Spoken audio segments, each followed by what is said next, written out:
Hello, my name is Riley Newsome, and this is my presentation on medical testing on animals. Utilitarianism is an ethical approach to weighing the morality of an action based on the consequences of that action. The most foundational principle of utilitarianism may be said to be that actions are right in proportions as they tend to promote happiness, wrong as they tend to promote the opposite of happiness. When considering the consequences of the action, the decision-maker should consider the happiness or well-being promoted by the action or suffering created by the action.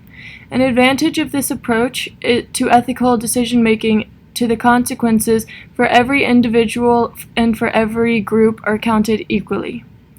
Both democratic nature of this ethical framework and the focus on consequences are strengths of this approach and are also the elements that make this approach appropriate for considering the morality of animal experimentation for the purpose of medical research.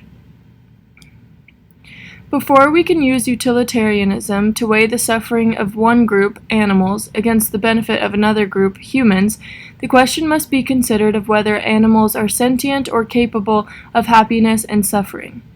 While a plant can live or die, they cannot suffer.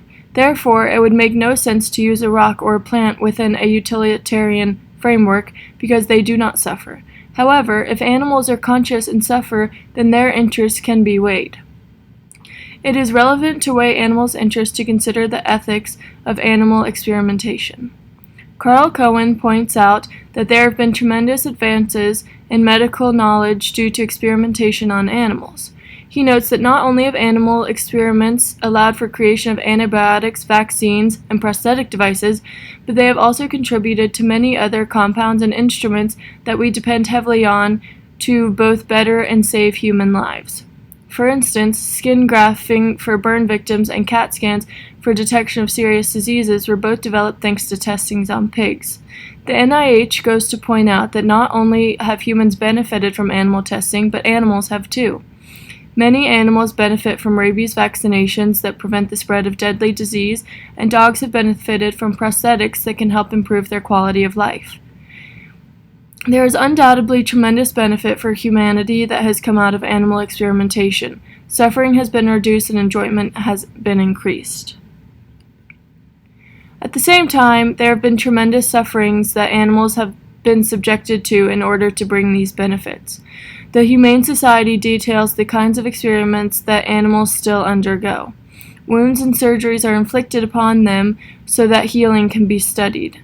Toxicity testings through forced inhalation and feeding is completed so that safe levels of chemicals can be determined.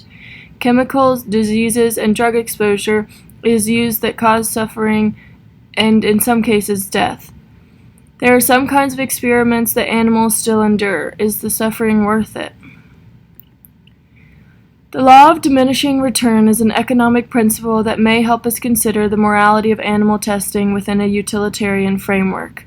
The law is stated to propose that as an increasing amount of a variable factor is added to a mixed factor, the marginal product of the variable factor may at first rise but then eventually fall. In this case, the fixed factor would be experimenting on animals. Under the economic law, a variable factor and human benefit would at first rise, but as animal experimentation increases over time and in scope, the return and benefits to humans would diminish. On one side of medical testing on animals is cosmetic testing. I don't think there are many people that would agree that there's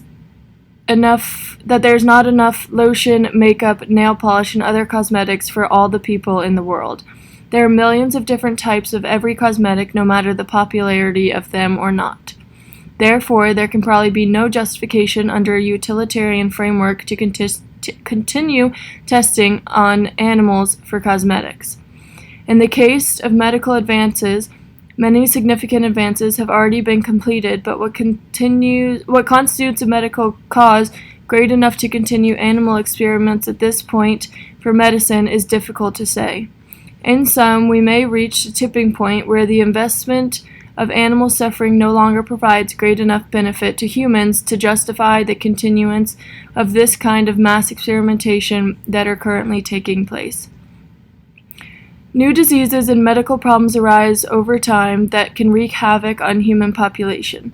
It is not unheard of that pandemics can wipe out hundreds of millions of people, and a prohibition on animal testing in such a scenario is something that I am willing to support.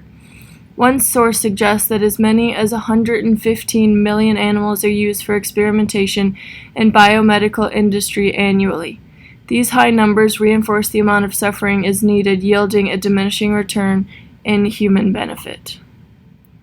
In the movie Temple Grandin, the main character of the movie, who is playing an animal behaviorist famous for creating more humane ways of caring for and slaughtering animals, is quoted as saying about animals, "We raise them for us. That means we owe them some respect. Nature is cruel, but we don't have to be."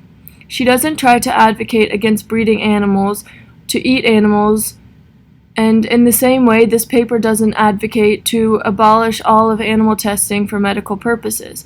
However, I do advocate in favor of taking every effort to minimize the suffering that animals endure during clinical trials as a way within a utilitarian framework to give fair weight to the suffering that they may endure in order to help bring us benefits to modern medicine. This means using alternate means of testing when possible, minimizing the amount of testing, and working to carefully monitor the welfare of the animals during testing in order to evaluate the continuance of the testing. And these are my references.